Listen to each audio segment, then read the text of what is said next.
มาสาบใต้ท้องบันไดเนาะทุกคนสิมาบอกวิธีสาบท้องพื้นบันไดเฮ็ดจังใดสิบ่ให้มันเหี่ยใส่ตาเนาะขึ้นไปรอบแรกขึ้นดีดไปบางๆก่อนเด้อทุกคนตรงสิบ่เหี่ยเวลาเฮาขึ้นรอบ2เฮาสิใส่หน้าบันไดมันก็บ่เหี่ยนะพักไว้ให้มันกล้ามให้มันแห้งก่อนเด้อทุกคนค่อยขึ้นรอบ2เวลาเฮาขึ้นไปรอบแรกมันดีดไปบางๆมันมีประโยชน์หลายอย่างมันสิบ่ร้อนน้ำก้นมันสิบ่แตกวิธีนี้ลองเฮ็ดเบิ่งเด้อสร้างสมัครใหม่สร้างใหม่ลองไปเฮ็ดเบิ่งเด้อจะได้รู้วิธีขึ้นปูน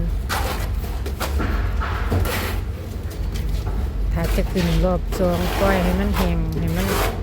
ขาวน้อยๆจังขึ้นรอบ2เด้อ